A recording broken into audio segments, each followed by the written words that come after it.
Hey guys, you might have noticed that I am not at school today, but don't worry, I have found the best substitute teacher for you.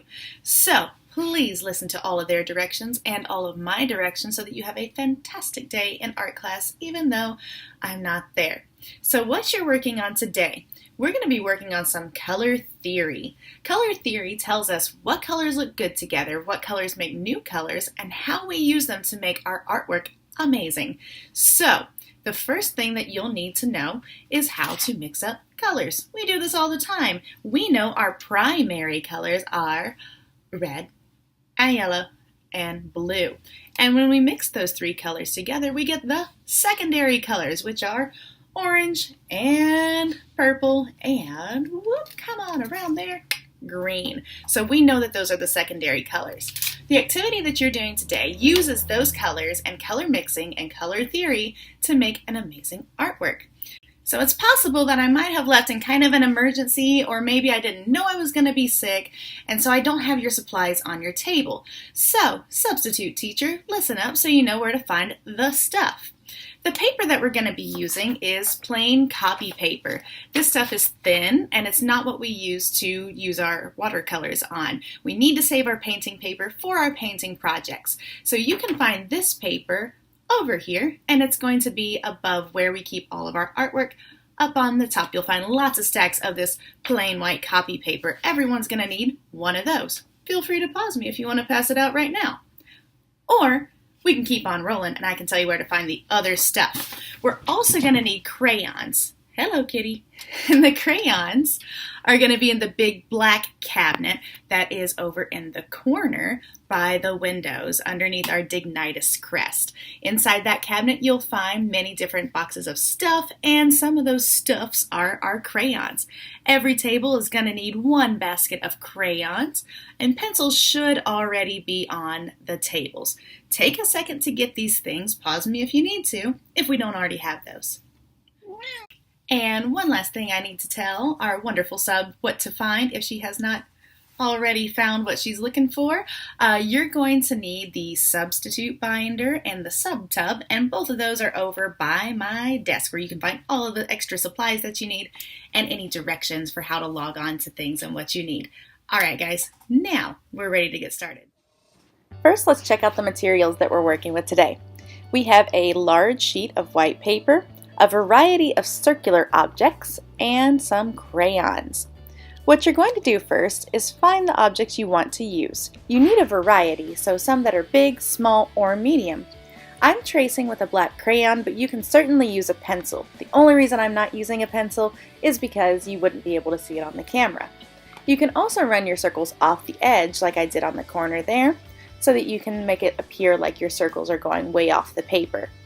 You can overlap circles onto another one, like this one, and you can even put some circles right inside of the other circles.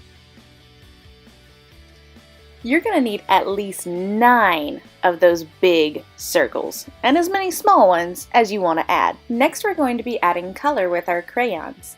When you're coloring, you're going to want to use different colors in each little section, which I'll talk more about in just a moment. When you're coloring, it's important that you do not rush through this. Take your time, make it slow, and color evenly so you get it nice and smooth. There's no need to rush through this because you're not working on anything else during this class time. Check out what I've got on my paper. Oh, it's so smooth and so nice. You want yours to be nice and smooth and even. And we're going to do this to all of our circles. So let's discuss what kind of colors you should use on your circles. Although it may look random, I actually have a plan behind what I am doing. What do you notice about the colors that I have used so far?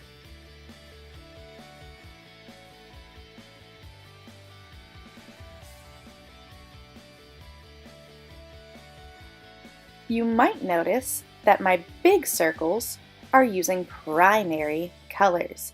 My big circles are yellow and red and blue. Everywhere that those circles overlap, they create a new color that we call a secondary color. So in your big circles, you're going to want to use red, yellow, and blue. Every time one of your circles overlaps another circle, it's going to create a new color. So where my blue overlapped the red, it created a purple. And where my blue overlapped the yellow, it created a green.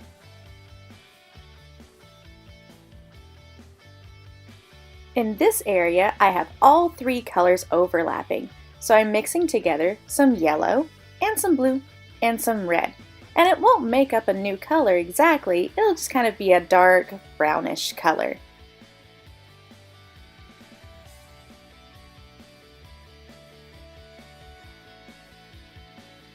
Okay, so let's fill out the rest of these circles. You'll notice that I'm taking my time, even though it's sped up in the video, and I'm coloring smoothly and evenly, taking my time with every circle. So let's test your knowledge. If that small circle is blue, and it made a green over that, what color should my big circle be? If you guessed yellow, you got it, because yellow and blue create green.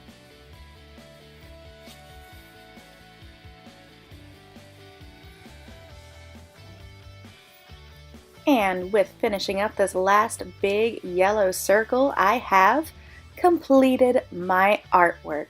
So now it's your turn. Remember the directions. At least 9 big circles. Your big circles should be primary colors. Whenever they overlap, you'll be making a secondary color, orange, green, or purple. And be sure that you are coloring smoothly and evenly and taking your time. Your fantastic substitute teacher can pause on this color mixing screen so that you can see the directions for how to mix up colors. Have fun, best behavior, and I'll see you guys when I get back. Bye!